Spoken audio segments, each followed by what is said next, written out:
Welcome to Stress Free SOULutions with Sarah. I'm your host, Sarah Alysse, a stress management and fitness coach, advocating the world to trust their gut more often.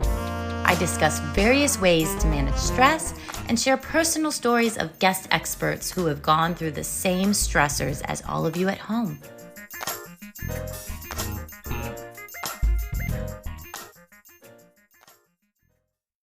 Hey there, super moms of the universe. Let's play a game called hide and seek. No, not with your kids or that mysteriously vanishing left sock. It's time to seek out you in the everyday hide and seek of life. Introducing Mastering the Soul System, a 12-week journey to reclaim your time and energy. This course is your gateway to finding balance, energy, and joy in every aspect of your bustling life. Picture this, 12 weeks where the words mom and mayhem don't always go together. Rediscover yourself with every breath in our Soulful Mind Weeks. Sing out loud in the shower or car, off-key is absolutely fine, and dance during our Soulful Body sessions, and embrace the quiet whispers of your heart in our Soulful Spirit adventures. It's about time your spirit got a front row seat, don't you think? Join us on this journey. Embrace the harmony between being a dedicated mom and your personal aspirations.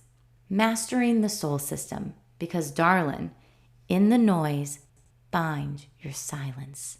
And maybe, just maybe, a bit of that elusive thing called me time. You deserve to thrive, not just survive. So come on, slide into our world at www.livewellenhanceyou.com/soul system. Your journey back to you starts now. This month, I wanted us to learn how to speak up for ourselves. This can be the hardest thing to do for a lot of us. And around this time, 18 years ago, I hesitated to speak up for myself.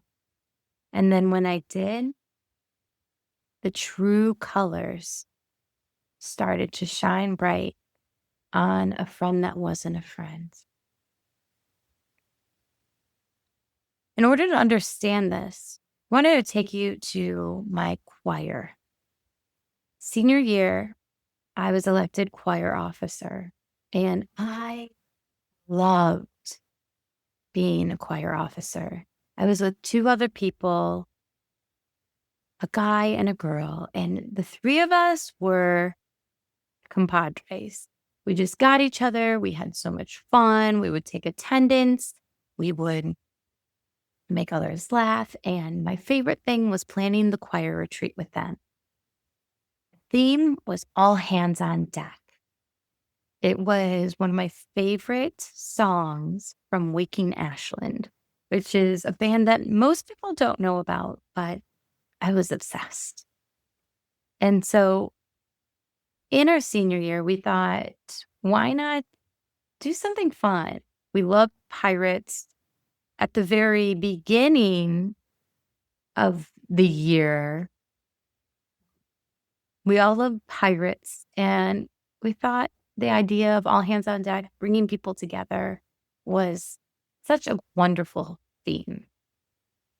So we had a great time putting this together. We had skips with our different choirs, and we also got to read these love notes.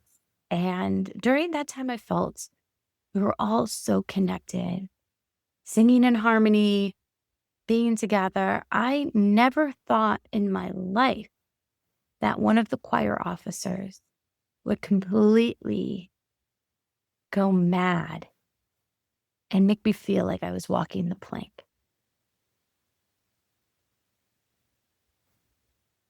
So I went on a trip with my friend who is the choir officer, and her and I really had bonded. Like, I thought we had a deep friendship and we would hang out all the time together. And so my mom invited her to come with us to Chicago. And an odd thing kept happening. For those of you that don't know, I'm Jewish. And an odd thing happened while we were driving back home. Something started to change. Like, I noticed my friend kept talking about Germany, how much she loved Germany and German food and German. And hey, that's fine to me. I don't really care.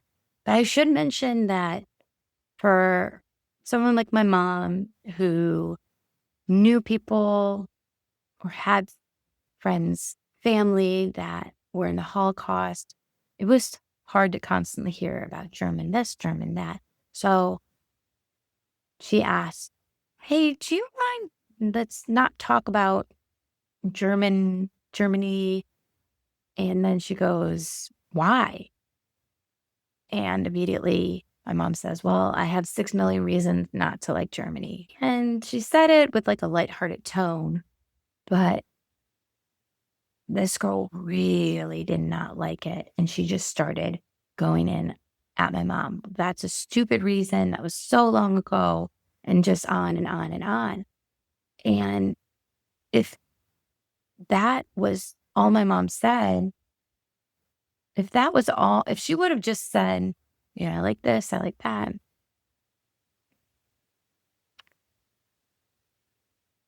that really confused me to defend and defend so much when my mom was just like, "Let's not talk about it anymore." It really confused me.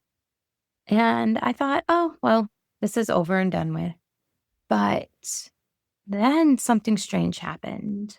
Again, we were chatting on the phone and, she brought up that whole conversation with my mom. It's like, yeah, I kind of get where she's coming from. And I don't know. It made me feel a little weird too, if I'm to be honest.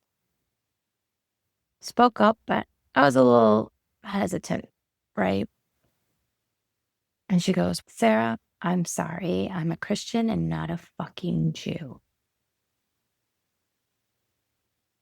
That completely threw me for a loop. A fucking Jew? Did she just call me that? That's all that kept playing back in my head. I understand she was upset, but how could you put fucking Jew in front of that? At that point, I got off the phone. And then the next day happened. And it just got weirder and weirder for me. I was having my graduation party, and all of a sudden, some people weren't attending, like good friends of mine, much, much closer than this relationship had just been a really good year, a solid year of being friends. But all the other relationships I had built up throughout high school were not showing up. And I was having a karaoke graduation party, so I knew it was going to be fun. But it was very weird that some people didn't show up. And so that's when I started to speak up for myself. I voiced to my friends that weren't there that what this girl said to me was inappropriate and inexcusable. And I don't know what she told you, but my feelings are deeply hurt. And unfortunately, this affected me up until the first day of college. I felt like I lost so many good friends of mine. And I had to start all over again at a new school, but also with no one to talk to about my experience. So I began to seek out other people and find community. Theater kids were awesome. And I was able to connect with a lot of people that felt that they weren't seen. And I looked into the Jewish community in Chicago and was able to find my place and footing there. Even though that experience was unfortunate, it made me realize how there are so many people out there that don't understand the words they use can inflict so much pain, and that we should speak up for injustice and be there for the voiceless. So remember to speak well to yourself on the self-love journey, but also to speak well unto others, because that will impact their journey as well.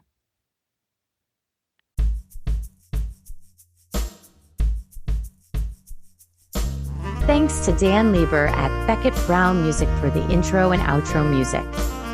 You can keep in touch with me on Instagram at Sarah Alysse Coaching. If you're looking to improve your health and wellness, check out my business, livewellenhanceyou.com. While you're there, join the Live Well Enhance You email list and receive exclusive offers for our wellness programs and events. Until next time, take care.